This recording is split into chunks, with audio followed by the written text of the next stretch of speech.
Okay, spent a little time working out here. I've got my lower forward console in here. I've rewired everything. I checked all the electrics as I went. I've got my stereo reinstalled and tested.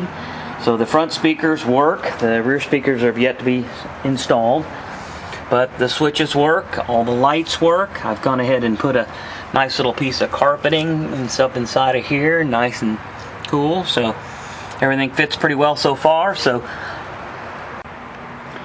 Okay, I'm really tired of the exhaust wrap stinking. It's got this sickly sweet smell. It's just awful. I'm very tired of it. I thought it would go away after a little while, but it hasn't. So I've pulled the header from the car,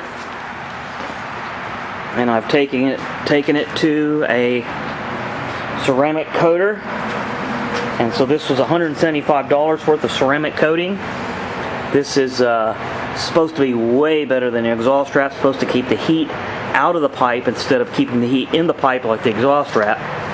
So this has been completely coated with ceramic, and it's ready to go back in the vehicle. So here I am, I'm putting the dashboard together for the last time. See, I've got my nice piece of anti-glare plexiglass in here. The gauge pouch looks pretty good in there. Got all three aftermarket gauges in their little angled bezels. I've got the hazard switch and the air conditioner controls, as well as the two vents here. I also have this vent installed because I can install that with the whole dashboard assembly, but once I get it in position, I have to put this vent on over here. Okay, I finally got my dashboard in. A little bit of a headache, but it turned out pretty good. Everything lines up good. Didn't scratch it putting it in.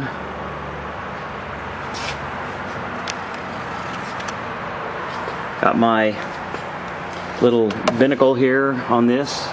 It's got a nice little piece of carpet down inside of here.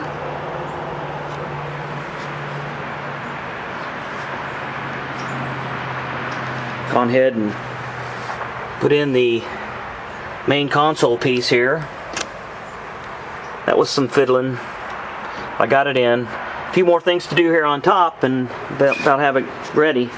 Also rebuilt everything here in the back. Got my speakers up here on stands. These are like a 3/4 inch angled bracket. It just makes it look a little better. It all fits together here pretty good. All the carpet. Okay, well, everything looks pretty good in here. The emergency brake handle comes through okay. Now the shifter, I'm probably going to have to extend it an inch. I wasn't sure if I was going to have to, but I probably will. So just about 3/4 to an inch. To get the boot to fit in here nice, this is completely custom for the boot here. What I did is I put a piece of paper, poked a hole, put a piece of paper on here, ran my finger around it, and I got the template off of this. Then I transferred that to a piece of cardboard. And then I bent a little angle bracket out of 1/2 inch aluminum, 1/16 inch wall for right there.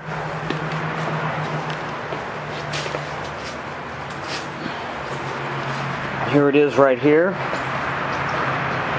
Here's the little metal bracket I made fit in there. And then I put the boot in there.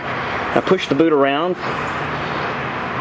And once I got it to where I liked it, I marked it here with the silver Sharpie marker all the way around. I put a bunch of marks on it to keep it all straight. And then I took some dental floss and I put 4 layers of dental floss around through all the holes to connect these two together. Now I'm getting ready to cut off all this extra leather and probably clean it and maybe hit that ring with a little flat black paint. Okay, now here's the shift boot after it's all been sewn. In fact, I tripled and quadrupled up on these corners with some really good knots with some dental floss. Sewed this whole thing on, trimmed it off, and then I just took the opportunity to put some black paint on it because you might see the edges of this up inside there, so I want to make sure it just goes away. Okay, I kind of had to come out here in bright sunshine. It's still hard to see. You can see my little bracket up in there that I built. Made out of 1/16 inch thick, 1/2 inch aluminum stock. Okay, here's the shift boot. Hey, okay, here's the shift boot. See, it's pushed back up through the rail, so this is going to fit in the opening, and then the cover plate's going to cover the edges.